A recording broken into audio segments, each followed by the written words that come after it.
할렐루야. 저는 오늘 성령님을 아십니까? 라는 제목으로 여러분과 은혜를 나누고자 합니다. 사랑하는 성도님들, 이 세상에서 가장 중요한 질문 두 가지가 있습니다. 그 질문은 어떤 질문보다 여러분의 삶 가운데서 가장 중요한 질문입니다. 이 질문을 제가 여러분께 드리겠습니다. 첫 번째 질문, 구원 받으셨습니까? 이 첫째 질문을 여러분들이 아멘 하고 대답할 수 있기를 주의 이름으로 축원합니다. 이 첫째 질문은 이 땅을 살아가는 모든 사람들이 다 대답해야 할 질문들이에요.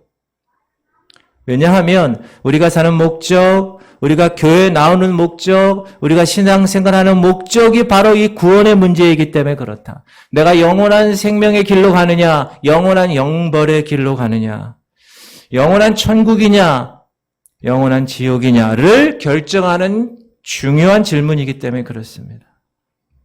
제가 다시 한번 여러분께 질문 드립니다. 사랑하는 성도님들, 구원 받으셨습니까? 아멘. 할렐루야. 아멘. 두 번째 중요한 질문 드립니다. 사랑하는 성도님들, 성령 받으셨습니까? 아멘. 이 두 번째 질문은 의롭다고 칭한 백성들, 이제 구원 받은 백성들이에요. 그리고 하나님이 구원 받고 나서 곧바로 하늘나라 보내시지 않았어요.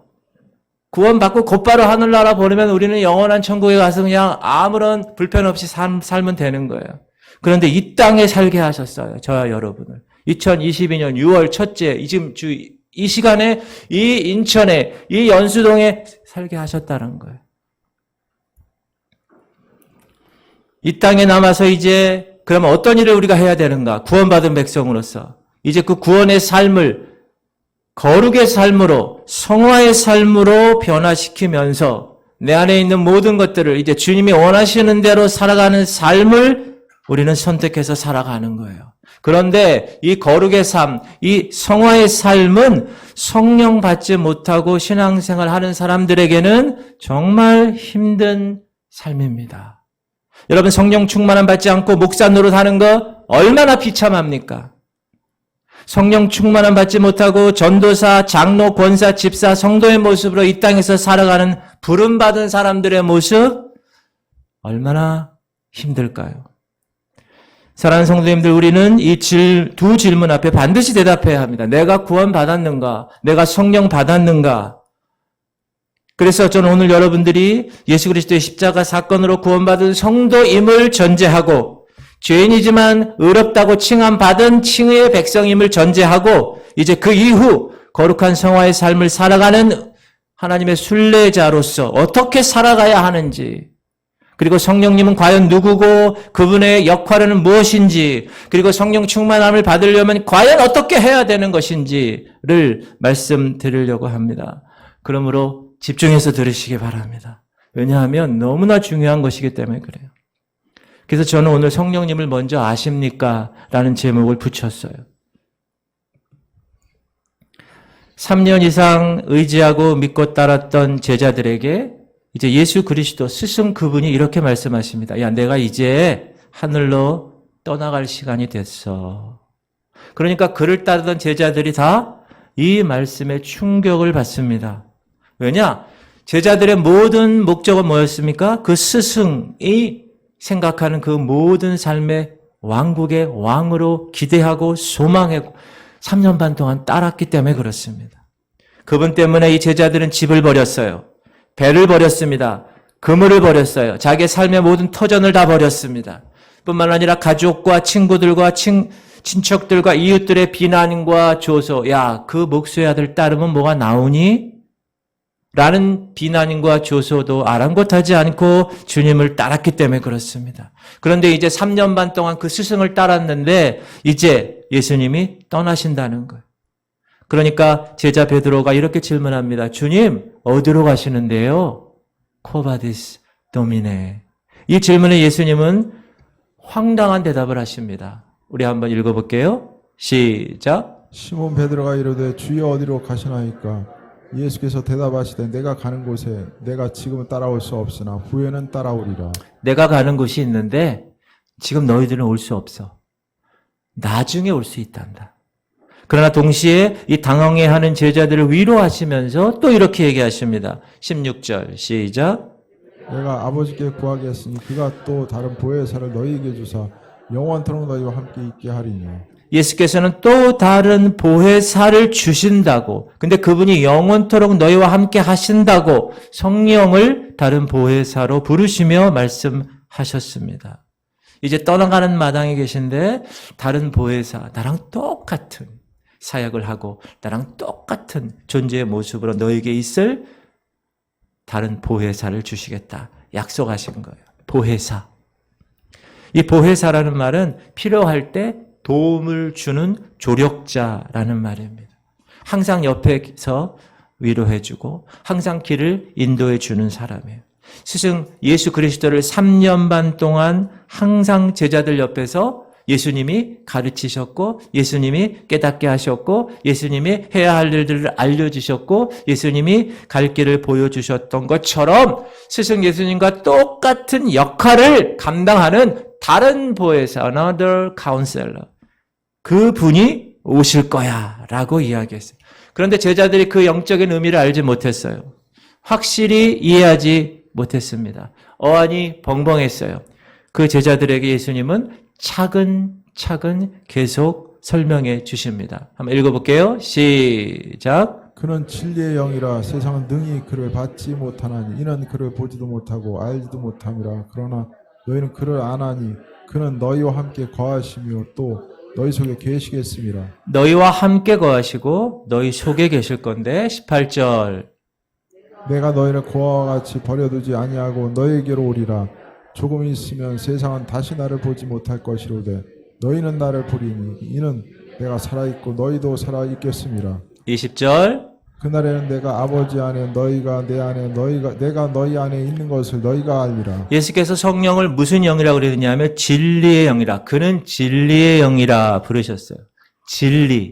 진리를 가르치시고 진리를 인도하시고 진리를 깨닫게 하는 것이 성령님의 역할이라고 말씀하십니다. 자, 시작. 보혜사 곧 아버지께서 내 이름으로 보내실 성령 그가 너에게 모든 것을 가르치고 내가 너에게 말한 모든 것을 생각나게 하리라. 예수님은 이 성령님의 역할을 자신이 제자들에게 했던 것과 똑같은 일을 하신다라고 말씀하신 거예요. 그러니까 여러분 예수님 만나고 싶고 예수님과 함께 교제하고 싶으면 지금 이 시간에는 누구와 교제하면 된다는 거예요? 성령님과 교제하면 된다는 거예요. 그분은 우리를 진리의 길로 가르치시는 분이고 인도하시는 분이고 그리고 제자들이 고아처럼 내버려질 것이 아니라고 말씀한 것처럼 우리를 홀로 내버려 두지 않으실 거라시는 것입니다. 할렐루야. 성령은 영이십니다. 하나님도 영이십니다. 아버지 하나님도. 자, 시작. 하나님은 영이시니 예배하는 자가 영과 진리로 예배할지니라. 그래서 영으로 존재하시는 하나님은 동일한 시간에 모든 곳에 존재하실 수 있습니다. 그걸 뭐라고 그러죠? 무소부재라고 하십니다. 그런 능력을 갖고 계세요. 영이시기 때문에. 그러나 하나님과 동등하신 예수 그리스도 그분은 육체로 이 땅에 오셨습니다. 그래서 우리 같은 주인들과 함께 사시고 함께 가르치시고 함께 보여주시고 또 우리를 위해서 십자가에서 대속의 제물이 되셔서 사람의 육신을 취하신 채 이 땅에 임하신 분이 예수님이십니다. 그런데 이제 예수님이 이 땅의 모든 사역을 다 마치시고 나서 다시 하늘로 올라가는 그 시점에서 불쌍한 제자들을 위해서 이 놀랍고도 이 위대한 한 가지 선물을 약속해 주신 것입니다. 자, 육신을 갖고 계셨을 때는 예수님은 제자들과 함께 동시에 같이 계실 수가 없었어요. 왜? 육신에 한계가 있기 때문에. 그래서 이제 그것을 뛰어넘는 영적인 다른 보혜사 성령님을 그들에게 보내주심으로 제자들이 어디서 무엇을 하든지 그들 각자 한 사람 한 사람과 언제나 함께 계시겠다는 엄청난 약속을 주신 것입니다. 여러분, 그 당시에 제자들에게만 주신 것이 아니라 오늘 이 지구촌 성결교회에 앉아있는 여러분에게도 동일하게 그 약속을 주셨습니다. 아멘. 그러면 그 약속을 믿고 성령에 대한 이 약속을 우리가 하나님이 인간에게 주실 수 있는 그 모든 선물 가운데서 가장 크고 가장 좋은 선물, 그 성령 하나님을 우리가 반드시 알고 신앙생활을 해야 된다. 그러면서 예수님은 이와 같이 말씀하십니다. 요한복음 16장 7절 시작. 그러나 내가 너희에게 실상을 말하노니 내가 떠나가는 것이 너희에게 유익이라. 내가 떠나가지 아니하면 보혜사가 너희에게로 오시지 아니할 것이요 가면 내가 그를 너희에게로 보내리니. 그래서 예수님은 떠나가셨어요. 그리고 약속대로 사도행전 2장에서 예수 그리스도 떠나가신 그분이 약속하신 성령께서 그 마가다락방에 임하시고 이후에 성령의 시대, 우리가 살고 있는 이 시대를 성령의 시대라고 그러죠. 지금 이 시각까지 그 성령의 시대를 이끌고 계신다는 거예요. 그런데 여러분, 성령에 대한 문제는 기독교 역사 계속해서 항상 토론이, 항상 다른 의견이 주제가 되어 나타난 사건이 성령에 대한 사건입니다. 사람들은 대부분 이 성령의 역사를 마치 능력으로, 또 기적을 베푸는 존재로, 또는 환희의 경험을 갖다주는 매개체로만 이해하려고 애를 썼기 때문에 그렇습니다. 그런데 예수께서는 오늘 성령을 성도들을 진리로 인도하고 하나님의 말씀과 그 뜻을 깨닫게 하시는 분으로 설명하고 계십니다.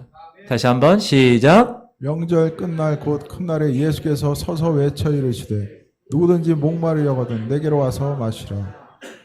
그 다음 38절. 나를 믿는 자는 성경 이름과 같이 그 배에서 생수강이 흘러나오리라 하시니.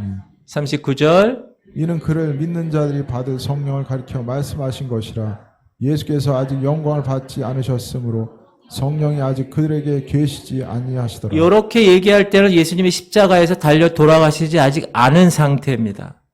그리고 예수님은 우리를 위해서 희생하시는 그 십자가 고통을, 그 죽음을 오히려 영광이라고 말씀하고 계십니다. 자, 40일 동안 주께서 이 땅에서 이제 이렇게 생활을 하셨는데 제자들을 만나셔서 뭘 하셨는가? 인사도 하고 죽은 스승이 죽었다고 생각하는 그들에게 위로도 하고 그렇게 얘기하는 그 장면에서 구약 성경에서 메시아 자신을 어떻게 이야기하고 있는가를 성경 말씀들을 다 찾아서 제자들에게 말씀해 주시는데 대부분 시간을 보내셨어요. 읽어볼까요? 이르시되 시작. 이르시되 미련하고 선지자들이 말한 모든 것을 마음에 더디 믿는 자들이요. 26절. 그리스도가 이런 고난을 받고 자기의 영광에 들어가야 할 것이 아니냐 하시고. 27절. 이에 모세와 모든 선지자의 글로 시작하여 모든 성경에 쓴 바 자기에 관한 것을 자세히 설명하시니라. 누가요? 예수님이 누구에게? 만난 제자들에게. 그래서 메시아의 사명이 무엇이고 메시아의 사역이 무엇이고 그들이 알지 못하는 메시아에 대한 잘못 이해됐던 것을 잘 이해시켜 주셨다. 그러나 그들은 이해할 수가 없었다. 왜? 성령께서 아직 시작. 예수께서 아직 영광을 받지 않으셨으므로 성령이 아직 그들에게 계시지 아니하시더라. 여러분 원래 성령님은 태초부터 계셨어요. 실은. 그렇죠? 성부, 성자, 성령으로 존재하셨습니다.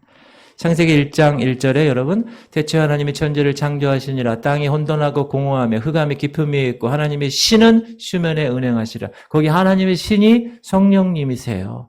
그러니까 성부 하나님, 아버지 하나님은 창조의 모든 계획을 다 세우시고 성자 예수님이 그 창조의 계획대로 이제 창조를 하시는데 성령 하나님이 예수께서 빛이 있으라라고 말씀하실 때 그 빛이 있게 하는, 실행하게 하는 영으로 계셨다는 거예요.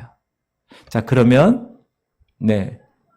시작. 그가 와서 죄에 대하여 의에 대하여 심판에 대하여 세상을 책망하시리라. 그리고 그 태초에 계셨던 성령께서는 지금도 우리에게 오셔서 죄에 대해서, 의에 대해서, 심판에 대해서 세상을 책망하시는 거예요. 자, 그러면 구체적으로 우리가 성령님이 어떤 분인가 알아봅시다. 첫 번째는 실행하시는 분이세요. 제가 아까 창세기 1장 1절 말씀드렸죠. 천지 창조하실 때도 아버지 하나님이 계획을 세우시고 예수 그리스도 그분이 성자 하나님께서 창조하실 때 말씀으로 창조하실 때 성령 하나님이 실행하셨다는 겁니다. 자, 1장 1절 시작. 태초에 하나님이 천지를 창조하시니라. 땅이 혼돈하고 공허하며 흑암이 깊음 위에 있고 하나님의 영은 수면에 운행하시니라. 하나님이 이르시되 빛이 있으라 하시니 빛이 있었고, 하나님이 이르셨을 때 말씀하셨을 때 빛이 생기게 한 것은 성령 하나님이 하셨다. 그리고 또한 모세를, 여러분 출애굽기 우리 금요일 날 공부하는데 모세를 하나님 부르실 때 어디서 부르셨어요? 시내산에서 떨기나무 가운데 임한, 뭘로? 불로 임한 그 실행하시는 이가 성령님이었습니다. 시작. 모세가 그의 장인 미디안 제사장 이드로의 양떼를 치더니 그때를 광야 서쪽으로 인도하여 하나님의 산 호렙에 이르매 여호와의 사자가 떨기나무 가운데로부터 나오는 불꽃 안에서 그에게 나타나시니라. 그가 보니 떨기나무에 불이 붙었으나 그 떨기나무가 사라지지 아니하는지라. 따라합시다. 성령은 실행하시는 영이시다. 그런데 실행하시는데 우리가 잊지 말아야 할 것이 있습니다. 성령은 자의로 하지 않으시고 오직 듣는 것만 말씀하신다고 그랬습니다. 자, 요한복음 16장 13절 시작. 그러나 진리의 성령이 오시면 그가 너희를 모든 진리 가운데로 인도하시리니 그가 스스로 말하지 않고 오직 들은 것을 말하며 장래일을 너희에게 알리시리라. 여기 두 가지 뜻이 있습니다. 첫째는 성령 하나님은 자의로 실행하지 않으시고 오직 하나님의 명령이 있을 때만 행하신다는 것. 자, 또 하나의 의미는 우리가 간구할 때만, 우리의 노력과 우리의 열심과 우리의 간구가 있을 때만 들으신다는 거예요. 누가요? 성령께서. 그러므로 여러분, 성령님의 도움을 받으려면 어떻게 해야 돼요? 우리가 기도해야 돼요. 기도하는 우리의 소리를 성령님이 들으셔야 한다는 거예요. 우리의 애쓰는 모습이 있어야 된다는 거예요. 우리의 성령에 대한 사모하는 마음이 있어야 성령께서 일하시는 거예요. 그렇게 나왔잖아요. 그죠? 스스로 말하지 않고 오직 들은 것을 말하면, 여러분의 기도 소리를 들은 것으로서 실행하신다. 성령 하나님께서. 이것이 성령의 원리입니다. 성령님은 원래 실행하시는 분이신데, 그런데 성령님은 인격적인 분이셔서 자기 멋대로 하지 않으신다. 오직 하나님의 명령이 있을 때만 성령께서 실행하시고, 또한 우리의 노력과 우리의 간구와 우리의 간절함으로 부르짖는 그때만 그것을 들으시고 실행하신다는 것이에요. 여러분, 베드로 보세요. 베드로 원래 배우지 못한 사람이고 평범한 어부였습니다. 그 누구에게도 영향력을 줄 만한 사람이 아니었습니다. 예수님이 붙잡혀갈 때 겁쟁이 베드로는 자기 자신도 붙잡힐까 봐 두려웠습니다. 그래서 3번이나 3년 동안 따라다녔던 그 스승 예수님을 어떻게 했죠? 모른다고 배신하게 됩니다. 그런데 그 겁쟁이 베드로가 사도행전 2장으로 가면 성령을 받는 체험을 하게 됩니다. 우리 읽어볼게요. 제자들이 시작. 제자들이 감람원이라 하는 산으로부터 예루살렘에 돌아오니 이 산은 예루살렘에서 가까워 안식일에 가기 알맞은 길이라.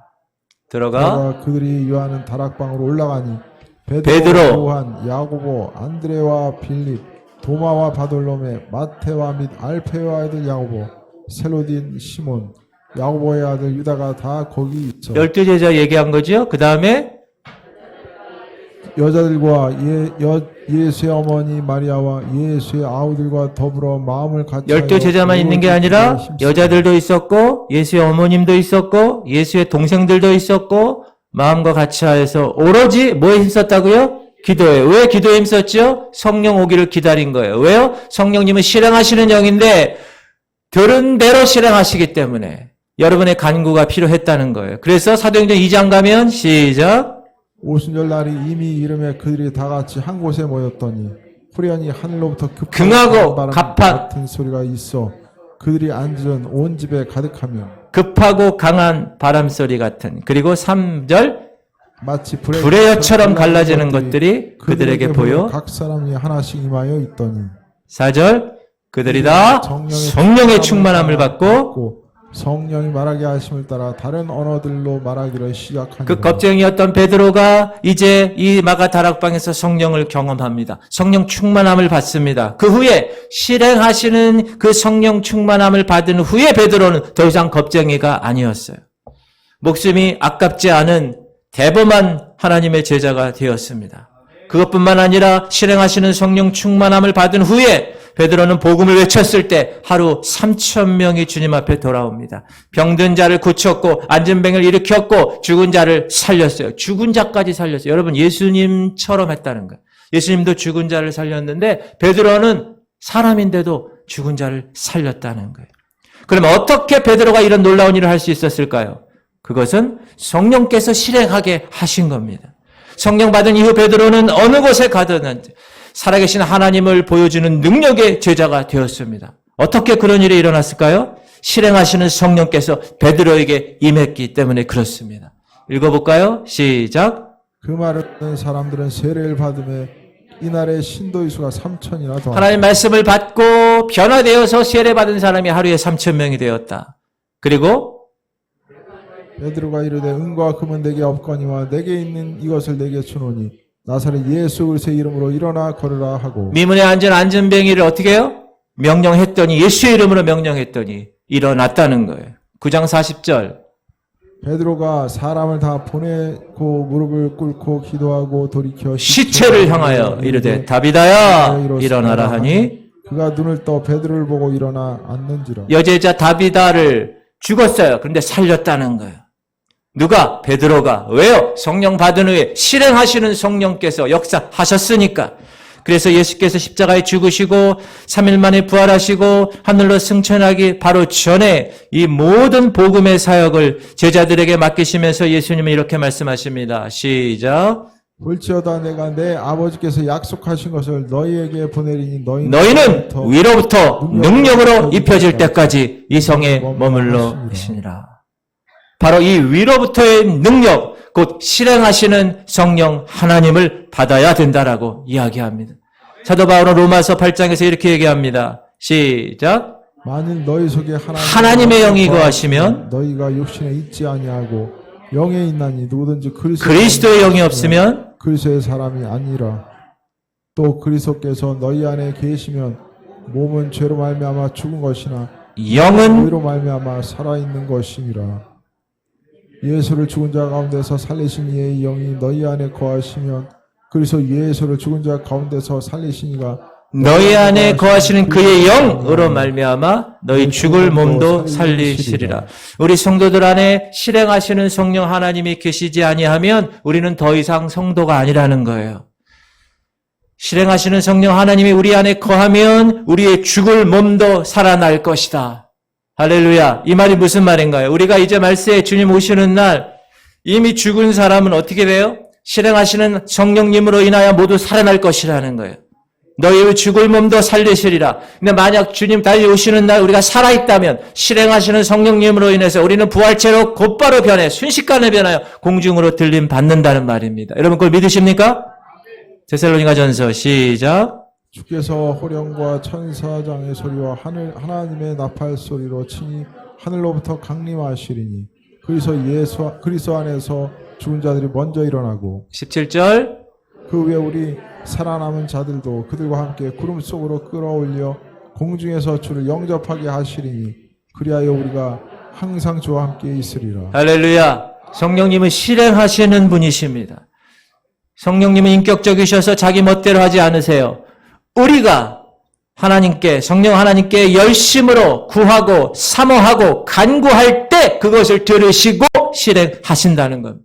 그러므로 여러분 성령님의 도움을 받고 싶으십니까? 기도하셔야 됩니다. 애쓰셔야 돼요. 사모하셔야 됩니다. 그래야 그것을 들으시고 성령께서 실행하시는 분으로 실행하시는 겁니다. 할렐루야. 여러분 구원 받으셨습니까? 그럼 이제 거룩의 과정의 길을 걸으셔야 되는데 그 거룩하게 사는 것이 쉽나요? 어려워요. 세상의 모든 죄의 세력이 아직도 나를 붙들고 있기 때문에 내 육체를. 그러므로 성령 충만해야 거룩하게 살 수 있는 그 거룩을 실행하시는 성령 하나님에 의하여 나는 그 죄의 모든 삶을 이겨내고 거룩의 길을 살아갈 수가 있게 되는 것입니다. 저는 그런 실행하시는 성령께서 여러분에게 24시간 매일 충만하기를 주의 이름으로 축원합니다. 여러분 주유소 하면 뭐라고 그래요? 지금은 셀프지만 옛날엔 얼마큼 넣어드릴까요? 그럼 뭐라 그래요? 만땅! 만땅! 만탱크. 찰만자의 탱크를 채워주세요. 꽉! 여러분 삶 가운데 여러분 영에 하나님의 영이 만땅으로 충만하기를 주의 이름으로 축원합니다. 두 번째 성령님은 장래일을 알리시는 분이라고 얘기했습니다. 여러분 하나님께서 이방인의 사도로 부르신 사람이 누구죠? 바울입니다. 맞아요. 그래서 이 부름받은 바울이 전도를 하는데 그가 전도할 때 그냥 하지 않았겠죠. 계획을 다 세웠겠죠. 그래서 어느 날 그는 지금 터키 서쪽에 있는 무시아에서 비두니아, 터키 북쪽으로 가는 전도의 계획을 세웠어요. 지도를 보면 오른쪽에 있는 곳이 터키예요.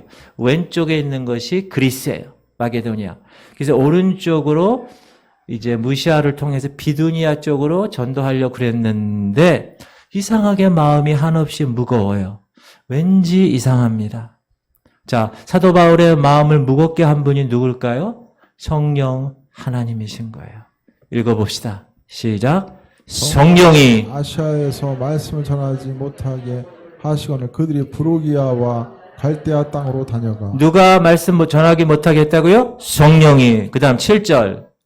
무시아 앞에 이르러 비두니아로 가고자 했으되 예수의 영이 하지 아니하시는지라 무시아를 지나 드로아로 내려갔는데 밤에 환상이 바울에게 보이니 마게도냐 사람 하나가 서서 그에게 청하여 이르되 마게도냐로 건너와서 우리를 도우라 하거늘 바울이 그 환상을 보았을 때 우리가 곧 마게도냐로 떠나기를 힘쓰니 이는 하나님이 저 사람들에게 복음을 전하라고 우리를 부르신 줄로 인정함이로라. 네, 여러분 성령 하나님은 장래 일을 알리시는 분이세요.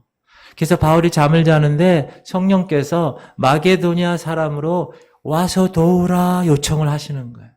바울의 전도의 방향은 아시아로 가는 길에서 마게도냐, 그리스로 유턴을 하게 되고 이제 유럽의 복음의 불꽃을 비치게 됩니다. 성령 하나님께서 방향을 돌려놓으신 거예요. 그래서 여러분 유럽이 변화되고 영국이 변화되고 미국이 변화되고 우리 한국 땅으로 복음이 서진을 이렇게 하게 온 거예요. 하나님의 영 성령께서 미래를 알려주셨기 때문에 그것이 하나님의 계획이셨기 때문에 제가 개척할 때 제가 섬기던 교회에서 중고 봉고차 한 대를 받았어요. 봉고차 한 대를. 근데 이제 중고니까 한 10년 이상 쓴 중고니까 이게 좀 문제가 있죠. 그래서 가속 페달을 밟아도 차가 잘 나가질 않아요. 소음만 크게 들려요. 그래서 한번 카센터 가서 좀 점검해야 되겠다 하고 카센터를 갔어요. 카센터 사장님이 쫙 점검하더니 네, 컨버터 교환하고요. 이것저것 손 봐야 되겠는데요. 한 견적이 한 50만 원 정도 나오겠습니다. 여러분 개척교회 50만 원은 얼마나 큰 돈입니까? 그래서 고치지 못하고 알겠습니다. 그리고 카센터를 나왔습니다. 그리고 나서 바로 그 다음날이 토요일이었는데 오전에 제가 성경 공부를 하고 있었어요. 근데 그날 처음으로 성경 공부에 참석하신 권사님이 한 분 계셨어요. 제가 개척할 때 의자를 이렇게 섬겨주신 분이신데 개척할 때 그렇게 섬겨주셨으니까 얼굴 좀 뵙고 싶은데 이름도 모르고 얼굴도 모르는 분이었어요. 그래서 이제 그 섬기신 분들 감사해서 내가 중보 기도만 했던 그런 권사님이십니다. 그런데 그날 이 권사님이 성경 공부에 오셔서 이렇게 얘기하십니다. 목사님, 오늘 새벽에 제가 기도하는데 성령께서 강력하게 저에게 말씀하십니다. 예수님교회 그 개척교회 성경 공부 오늘 참석해라. 그런 마음을 주셨다고 그래요. 그래서 이렇게 왔습니다. 그렇게 얘기하는 거예요. 그리고 기도 제목이 적힌 봉투를 저에게 내놓았어요. 그리고 그 자리에서 제가 그 기도 제목을 위해서 간절히 축복하고 기도했습니다. 그리고 집으로 돌아와서 확인한 그 현금의 액수 얼마였을까요? 어떻게 하셨어요? 여러분, 우연이었을까요?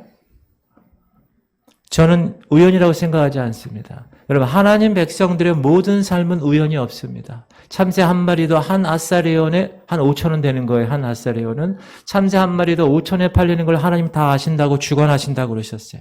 성령 하나님께서 미리 그 권사님에게 그 개척교회, 힘든 그 개척교회, 예수님교회에 관한 일들을 말씀하셨다고 저는 확신합니다. 왜? 성령 하나님은 장래의 일을 알게 하시는 하나님이시기 때문에. 할렐루야. 사랑하는 성도님들, 성령 하나님은 여러분의 장래의 일을 알게 하시는 분이십니다. 여러분, 우리가 장래의 일을 알면 어떤 마음을 갖고 살까요? 신앙생활 할 때. 기쁘죠. 여러분, 두려워하겠습니까? 장래의 일을 아는데? 근심 걱정 때문에 매일매일 원망불평하겠습니까? 아니요. 우리가 장래의 일을 알게 되면 두려움이 사라지는 거예요. 근심 걱정이 없어지는 겁니다. 여러분, 우리가 이 세상 왜 불안하게 삽니까? 성령님의 음성을 듣지 못하고 지금 내 앞에 오고 있는 그 환경적인 문제에 치여 살기 때문에 그렇게 불안하게 사는 거예요. 성령께서 분명히 장래의 일을 알게 하시는 영이라고 그렇게 말씀하셔요. 보혜사 성령을 우리가 외면하면, 내 문제만 바라보면 그 문제가 계속 내 앞에서 반복되고 있는 거예요. 사랑하는 성도님들, 성령 하나님은 우리에게 장래의 일을 알려주시는 분이십니다. 그러므로 성령 충만함을 유지하십시오. 성령 하나님과 인격적인 관계를 유지하셔야 돼요. 성령님과 계속 민감하게 사셔야 돼요. 그럴 때 우리는 불안하지 않습니다. 두려워하지 않아요. 왜요? 장래일을 알려주시는데.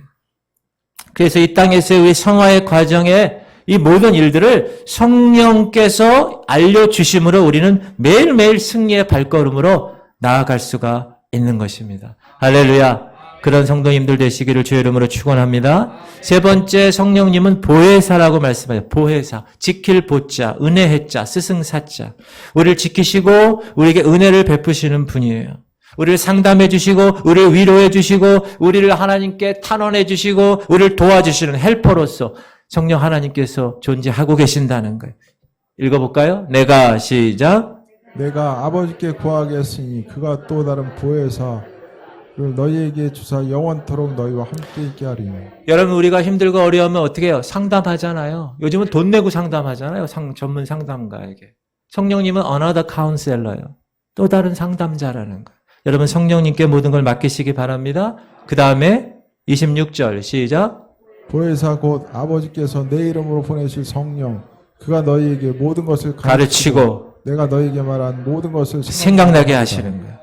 여러분, 그래서 성령 받은 사람들은 하나님의 거룩함으로 인하여 지혜로운 사람으로 변화됩니다. 할렐루야. 16장 7절 시작. 그러나 내가 너희에게 실상을 말하노니 내가 떠나가는 것이 너희에게 유익이라. 내가 떠나가지 아니하면 보혜사가 너희에게로 오시지 아니할 것이요 가면 내가 그를 너희에게로 보내리니. 예수님을 우리를 얼마나 사랑하시는지 예수님이 떠나실 때 너무 마음이 아픈 거예요. 그래서 성령 보혜사를 이 땅에 주신다고 약속하고 가신 거예요. 그리고 사도행전 2장에서 그 성령이 이 땅에 오신 거예요. 오순절날. 그래서 여러분, 그 성령이 지금까지 우리를 인도하고 계십니다. 예수님이 못 박히시기 전에 빌립이라는 제자가 예수님께 이렇게 질문합니다. 시작.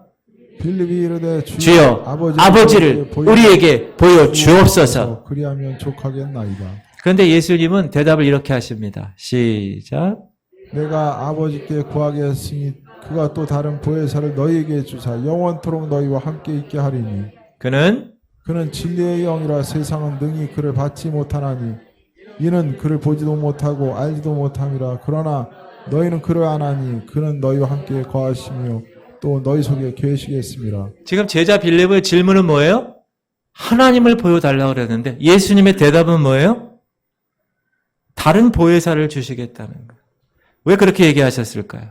그 이유는 사람에게 역사하셔서 은혜를 매일매일 보충해 주시는 분, 보혜사 성령님만이 우리에게 친정한 하나님이 될 수 있기 때문에 그렇습니다. 여러분, 성령 하나님은 매일매일 여러분의 은혜를 보충해 주시는 분이세요. 그래서 매일 성령 충만하면 그 은혜를 매일매일 만땅으로 여러분이 갖고 있는 거예요. 그래서 이 성화의 삶에 은혜가 충만하게 살 수 있는 거예요. 그게 성령 충만의 비결입니다. 여러분, 제가 공군 나왔다고 그랬죠? 제가 항공기 정비 특기를 받았다고 그랬어요. 조이고 닦고 기름쳐서 조 닦기 특기라고 그랬어요. 제가 84년도에 당시 36억 원 하는 전투기를 정비하고 있을 때입니다. 얼마요? 36억 원. 80년대. 얼마나 비싼, 여러분 지금 하늘에 떠다니는 그 전투기들 있죠? 상당히 고가입니다. 그런데 여러 정비하는 일이 많잖아요. 그 중에서 매일 하는 일이 있어요. 매일 하는 일. 그게 뭐냐면 락스라는 거예요. 락스를 보충해 주는 거예요. 락스는 리퀴드 옥시전, 그래서 액체 산소를 보충해 주는 거예요. 조종사가 이제 이렇게 비행기 타고 올라가면 숨을 이렇게 캐노피를 이렇게 열고 쉽니까? 그냥 느린 비행기는 그렇게 할 수 있어요. 옛날에. 그러나 그렇게 음속의 속도로 가는 비행기에는 이 바람 때문에 이 캐노피를 딱 닫아요. 그리고 산소 호흡기를 끼고 산소를 조종사가 그 산소 호흡기를 통하여서 공급받습니다. 헬멧과 함께. 근데 전투기 조종사가 사용하는 이 산소는 기체 산소가 아니라 액체 산소인데, 중요한 건 이 액체 산소가 가만히 이글루에서 비행기 집에서 가만히 있어도 조금씩 없어진다는 거예요. 뭐가 없어진다고요? 그 산소가. 그래서 매일 해야 될 일이 뭐냐? 그 락스를, 그 산소를 공급해 줘야 되는 거예요. 평일날도 주일날도 빨간 날도 관계없어요. 매일 공급해야죠. 매일. 그래야 비상사태가 났거나 어떤 일이 벌어졌을 때, 비행기가 떴을 때 조종사가 산소를 공급받을 수 있는 것. 완벽하게 준비할 수 있는 것. 여러분, 산소가 없는 비행기, 물론 연료도 중요하지만 산소가 없는 전투기는 쓸모가 없습니다. 쓰임 받을 수가 없습니다. 여러분, 여러분의 삶도 마찬가지. 힘들 때가 얼마나 있어요. 지칠 때가 얼마나 있어요. 어렵고 낙심할 때가 얼마나 많습니까? 그러나 그때 성령 하나님께서 보혜사로서 우리의 삶이 쓸쓸하고 황량하고 허전할지라도 한순간에 하나님의 은혜를 보충해 주십니다. 할렐루야. 매일 보충받아야 돼요, 여러분이. 성령 충만해야 되는 이유가 여기 있는 거예요. 우리가 성령님을 끝까지 붙들고 의지해야만 되는 이유가 여기 있는 거예요. 매일매일 성령 충만해야 돼요. 왜? 매일매일 공급받아야 되니까. 보충받아야 되니까. 여러분 삶 가운데 지금 힘이 드시고 갈급하십니까? 뭔가 허전하십니까? 신앙생활이 이게 아닌데 하면서 살고 계십니까? 그렇게 10년, 20년, 30년 신앙생활하고 계십니까? 직분도 받았는데 뭔가 아닌 것 같아. 이런 생각을 갖고 계신 분 계십니까? 성령님으로 인해서 이제 영적인 힘을 공급받으십시오. 하나님의 그 한량없는 은혜를 보충받아야 되는 거예요. 성령님으로 인하여 힘을 얻으세요. 어떻게 그렇게 할 수 있다고요? 성령께서 우리의 보혜사가 되셔서 24시간 보충해 주시기 때문에 그렇습니다. 여러분, 우리는 영적 전쟁터에 나가 있는 존재라고 그랬습니다. 항상 성령으로 최적화된 상태가 돼야 사단을 무찔릴 수 있게 되는 거예요. 그렇지 않으면 무너지는 거예요. 이 거룩한 성화의 삶에 죄를 짓게 되는 거예요. 자꾸 굴복되는 거예요. 그러므로 보혜사 성령, 그 하나님을 여러분 삶 가운데 충만하게 받기를 주의 이름으로 축원합니다. 네 번째, 성령께서는 자유케 하시는 분이세요. 시작. 주는 영이시니 주의 영이 계신 곳에는 자유가 있느니라. 주의 영, 성령이 계신 곳에는 자유가 있느니라. 많은 사람들이 예수님 믿고 교회 다니면 한순간에 마음이 기뻐지고 잘 살게 되고 근심 걱정이 사라질 거라고 믿습니다. 물론 그렇습니다. 맞습니다. 그러나 특별한 예외를 제외하고는 자유함보다는 오히려 힘들고 어려울 때가 있습니다. 여러분, 어떤 사람 예수 처음 믿고 교회 나가서 뭐 때문에 힘들어하는지 알아요? 술 문제, 담배 문제, 그것 때문에 힘들어해요. 그거를 끊어야 되는데 그걸 끊지 못해서 그것 때문에 힘들어하는 거예요. 교회 나가면 막 힘들어. 아무 생각 없이 행했던 세상적인 습관들, 그것들의 유혹을 다 뿌리치지 못해서 예배당에 나올 때마다 힘들 수 있습니다. 괴로울 수 있어요. 괜히 믿음 생활하는 거 아니야? 이렇게 생각할 수도 있습니다. 그러나 사랑하는 성도님들, 우리가 예수 그리스도 안에서 함께 세례받고 무한한 하나님의 은혜를 받으면, 성령 체험하고 나면 우리는 드디어 자유한 자가 되는 겁니다. 담배, 술, 세상의 여러 습관들에서 자유케 되는 거예요. 그래서 그 자유함을 통하여 내가 넘치는 기쁨의 소유자가 되는 거예요. 사망과 죄의 법에서, 죄와 사망의 법에서 생명의 성령의 법으로 자리를 옮겨서 이제 성령 하나님이 나를 지배하는 삶으로 내가 살아가게 되는 거예요. 할렐루야. 그것이 로마서 8장이에요. 시작. 그러므로 이제 그리스도 예수 안에 있는 자에게는 결코 정죄함이 없나니 이는 그리스도 예수 안에 있는 생명의 성령의 법이 죄와 사망의 법에서 너를 해방하였습니다. 여러분 해방되셨습니까? 아멘. 14절 시작. 무릇 하나님의 영으로 인도함을 받는 사람은 곧 하나님의 아들이라. 너희는 다시 무서워하는 종의 영을 받지 아니하고 양자의 영을 받았으므로 우리가 아빠 아버지라고 부르짖느니라. 성령님은 우리를 자유케 하십니다. 믿으십니까? 어디로부터 자유케 하시나요? 죄의 법에서 자유케 하시는 거예요. 사망의 법에서 자유케 하시는 거예요. 세상의 그 방법, 그것에서부터 자유케 하시는 거예요. 썩어지고 더러운 세상의 가치관으로부터 자유케 하시는 거예요. 그리고 그것으로 끝나지 않아요. 내가 하나님의 아들임을 확인시켜 주시는 거예요. 야, 이제 너 하나님의 아들이야. 너 하나님 입양하셨어. 하나님이 자녀 삼아 주셨단다. 이제 그 아들로서 하나님의 자녀답게 하나님의 모든 축복을 상속받을 수 있는 법적인 지위가 인정받게 되었어. 할렐루야. 이제 그 누구도 하나님의 자녀인 우리를 어떻게 할 수 없어요. 누구까지? 사단까지 우리를 할 수 없습니다. 우리가 5월달 성경 말씀 외웠죠? 요한복음 1장 12절 시작. 곧 그 이름을 믿는 자들은 하나님의 자녀가 되는 권세를 주셨으니 이는 오직 하나님께로부터 여러분 하나님께로부터 난 자 맞습니까? 성령 하나님께서 뭐라고 그러세요? 너는 내 아들이야. 내가 너를 지명하여 불렀다. 너는 내 것이야 하고 꽝꽝꽝 보증하셨다는 거예요. 할렐루야. 할렐루야. 이제 성령께서 이러한 모습이라는 걸 여러분 아셨습니까? 성령께서는 아직도 우리가 부르짖기를 기다리고 계세요. 그 부르짖음을 듣고 실행하신다고 그랬어요. 그리고 성령은 매일매일 은혜를 보충해 주시는 거예요. 그리고 장래일을 성령께서 알려주시는 거예요. 그리고 우리를 얽매였던 모든 것에서부터 자유케 하시는 거예요. 묶였던 모든 끈들을 다 풀어 헤칠 수 있는 거예요. 그리고 오늘 일일이 우리를 챙겨주시는 분이십니다. 사랑하는 성도님들 구원 받으셨습니까? 그럼 구원받은 이후의 삶을 어떻게 살아야 된다고요? 거룩하게. 맞아요. 그럼 거룩하게 살아야 되기 위해서는 죄와 상관없는 삶을 살기 위해서는 내 힘으로 될 수 있을까요?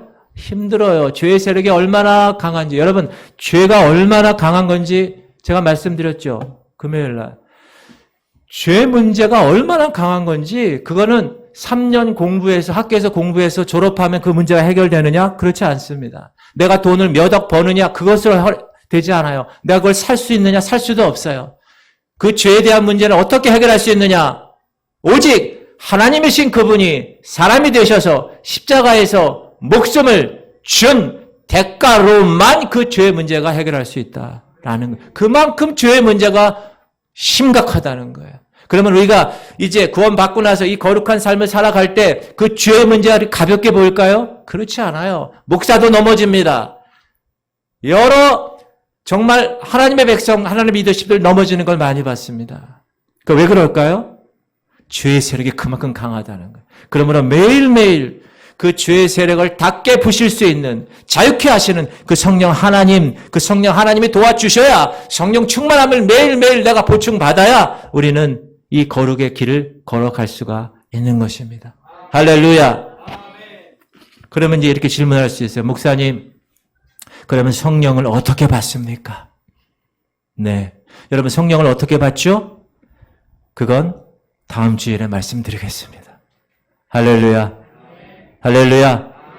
여러분 성령께서 항상 여러분의 기도를 듣고 싶어 하세요.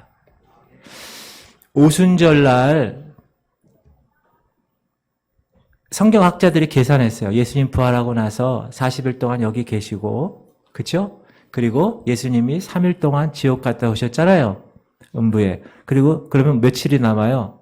43일이죠. 그러면 오순절이 50날이잖아요. 그럼 며칠이 남아요? 7일이 남아요. 그래서 오순절 성령 강림 때 이 제자들이 모여서 120명의 제자들이 성령 충만하기를 기다리기 위해서 기도한 그 기간이 일주일이에요. 7일간. 7일간 뭐 했다는 거예요? 오로지 기도에 전념했다는 거예요. 여러분 7일 동안 기도했다는 거예요. 할렐루야. 성령 받기 위해서 최소한 7일 동안 기도했다는 사도행전의 말씀이 나오는 거예요. 우리가 여러분 얼마큼 하루에 기도하십니까? 여러분 한번 여러분 스스로 한번 질문해 보세요. 내가 하나님 성령 충만함 받기 원합니다. 성령에 환영합니다. 모셔드립니다. 주님, 그렇게 기도하는 시간이 하루에 얼마큼 되는 걸 한번 계산하시고, 하나님, 내가 이제 성령님에 대해서 알았사오니 성령 충만함을 받기 원합니다. 하나님 나를 도와주시옵소서 라고 이야기하면서 하나님께 매달리시길 바랍니다. 할렐루야. 오늘 성령 하나님이 어떤 분이신지, 그분이 어떤 일을 하시는지 깨닫게 하심을 감사드립니다. 성령님은 지금도 우리가 부르짖기를 기다리고 계십니다. 그 부르짖음을 듣고 실행하시는 분이십니다. 하나님, 그러므로 하나님 우리 성도 모두가 매일 매시 성령님께 간구하게 하여 주시옵소서. 기도하게 하시옵소서. 기도는 영적 호흡인데 하나님, 내가 진정 영적으로 살아있다면 매일매일 기도하게 하여 주시옵소서. 하나님, 우리에게 매일매일 그 놀라운 은혜를 성령으로 인하여 보충하여 주시옵소서. 목마른 사슴이 시냇물을 찾아 헤매듯 갈급한 영혼의 삶을 푸른 초장으로 쉴만한 물가로 인도하시옵소서. 우리의 가란 목을 하나님 해결하여 주시옵소서. 우리의 모든 삶을 인도하시옵소서. 하나님, 지금 내 앞에 있는 모든 문제 때문에 두려워하는 분 계십니까? 걱정하지 않게 하시옵소서. 영적인 눈을 떠서 주님을 바라보게 하시고 장래를 알려주시는 그 성령님을 의지하여 하나님의 영적인 귀가 열려 성령의 음성을 듣게 하여 주시옵시고, 성령께서 말씀하시는 대로 예민하게 우리 성도들 행하게 하여 주시옵소서. 하나님, 성령 하나님께서 우리 얽매인 것들을 다 풀어 자유케 하셨음을 선포합니다. 모든 죄의 문제에서 자유케 하심을 선포합니다. 모든 질병의 문제에서 자유케 하시옵소서. 모든 가난의 문제에서 자유케 하시옵소서. 세상 풍조와 세상 가치관과 세상의 삶 끊게 하시옵소서. 술을 끊게 하시고 담배를 끊게 하시고 중독의 영들아, 이 시간 예수 이름으로 묶음을 맺고 떠나갈 지어다. 거룩을 위해서 달려가게 하시옵소서. 죄에 대해 죽은 자를 살아가게 하시옵소서. 우리를 붙들어 주시옵소서. 하나님, 이제 성령께서 우리에게 오순절 마가 다락방에 임한 것처럼 이 교회 공동체, 이 지구촌 교회 공동체에 임하게 하시옵소서. 성령 충만하게 하시옵소서. 이제는 우리 주 예수 그리스도의 원하신 은혜와 하나님 아버지의 극진하신 사랑하심과 성령님의 감동감화 충만 교통 이루하심이 24시간 성령 하나님의 거룩함으로 충만함 받아 이 땅에서 하라고 한 그 거룩의 생활 잘 감당하고 주님 만나기로 결단하며 이 자리를 떠나는 하나님의 백성들 머리 위에 이제부터 영원토록 함께 하시기를 간절히 축원하옵나이다. 아멘.